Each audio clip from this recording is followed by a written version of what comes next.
Hi all, ரொம்ப நாளைக்கு அப்புறம் வீடியோ போட்டிருக்கேன். ஒயிட் சாஸ் பாஸ்தா எப்படி செய்யலாங்கிறத பார்க்கலாம் வாங்க. பேனில் வந்து பட்டர் ஒரு ஸ்பூன் ஆட் பண்ணிக்கோங்க, ஆயில் கொஞ்சம் ஆட் பண்ணிக்கோங்க, தேவையான வெஜ்ஜஸ் ஆட் பண்ணிக்கோங்க. நான் இன்றைக்கி மஷ்ரூம், க்ரீன் பீஸ், கார்ன் எடுத்திருக்கேன். அது எல்லாமே வந்துட்டு ஆயிலில் வந்துட்டு லைட்டாக சாட்டே பண்ணிக்கோங்க. ஃபஸ்ட்டே வந்துட்டு கார்லிக் ஆட் பண்ணணும், நான் மறந்துட்டேன். ஸோ இப்போ ஆட் பண்ணிட்டேன். ஆட் பண்ணி நல்லா சாட்டே பண்ணிக்கோங்க. வெஜ்ஜிஸ் வந்துட்டு ஓவர் குக் ஆகக்கூடாது, ஹாஃப் குக் ஆகிருந்தால் போதும். இப்போது சால்ட் ஆட் பண்ணிக்கலாம், அப்புறம் சில்லி ஃப்ளேக்ஸ் ஆட் பண்ணிக்கலாம். ஆரிகானோ வந்துட்டு ஆப்ஷனல் தான், வேணும்னா ஆட் பண்ணிக்கோங்க, இல்லைன்னா ஸ்கிப் பண்ணிக்கலாம். இந்த மாதிரி வெங்காயத்தை வந்து க்யூப்ஸ் ஆட் பண்ணிக்கோங்க. ஆனியன் வந்துட்டு ஃபுல்லாக வந்துட்டு ஃப்ரை ஆகக்கூடாது, எல்லாமே ஹாஃப் குக் ஆகிருந்தால் போதும். அது செப்பரேட்டாக பிளேட்டில் மாற்றி வச்சிடலாம். இப்போ பட்டர் 2 டேபிள் ஸ்பூன் ஆட் பண்ணிக்கோங்க, ஆயில் 2 டேபிள் ஸ்பூன் ஆட் பண்ணிக்கோங்க. வீட் ஃப்ளவர் வந்துட்டு 4 டேபிள் ஸ்பூன் ஆட் பண்ணிக்கோங்க.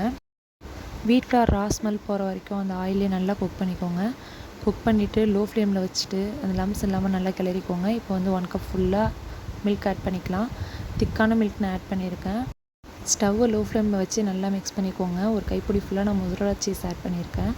ஆட் பண்ணிவிட்டு சில்லி ஃப்ளேக்ஸ் ஆட் பண்ணியிருக்கேன், ஆரிகானோ ஆட் பண்ணியிருக்கேன், 1 டேபிள் ஸ்பூன் ஃபுல்லாக பெப்பர் ஆட் பண்ணியிருக்கேன், 1/2 டேபிள் ஸ்பூன் சால்ட் ஆட் பண்ணிவிட்டு நல்லா மிக்ஸ் பண்ணிக்கோங்க. பிளேட்டில் செப்பரேட்டாக எடுத்து வச்சுருந்த வெஜ்ஜீஸ் இப்போ வந்து இதில் ஆட் பண்ணிக்கலாம். ஆட் பண்ணி நல்லா மிக்ஸ் பண்ணிக்கோங்க. மிக்ஸ் பண்ணதுக்கப்புறமா ஒரு டேபிள் ஸ்பூன் ஃபுல்லாக ஃப்ரெஷ் க்ரீம் நான் ஆட் பண்ணியிருக்கேன். ஃப்ரெஷ் க்ரீமும் வந்து ஆப்ஷனல் தான், வேணும்னா நீங்கள் ஆட் பண்ணிக்கலாம், இல்லைனா ஸ்கிப் பண்ணிக்கலாம். ஃப்ரெஷ் க்ரீம் ஆட் பண்ணுறதுனால டேஸ்ட் இன்னும் என்ஹான்ஸ் பண்ணி கொடுக்கும், நல்லா டேஸ்டியாக இருக்கும். இப்போது பாயில் பண்ண பாஸ்தாவை இதில் ஆட் பண்ணிடலாம். ஆட் பண்ணி நல்லா மிக்ஸ் பண்ணிவிட்டு ஒரு கைப்பிடி ஃபுல்லாக மொசரல்லா சீஸ் ஆட் பண்ணிக்கோங்க. 5 மினிட்ஸ் மட்டும் லோ ஃப்ளேம்லேயே வைங்க. சீஸ் நல்லா மெல்ட் ஆகி வர டயத்தில் இந்த மாதிரி ஜூஸியாக இருக்கும். இந்த ஜூஸியாக இருக்கும்போதே வந்து சுட சுட சர்வ் பண்ணுங்கள். இந்த வெதருக்கு வந்து ஒயிட் சாஸ் பாஸ்தா சாப்பிட்டுட்டு எப்படி இருக்குது அப்படின்னு சொல்லிட்டு கமெண்ட்டில் சொல்லுங்கள்.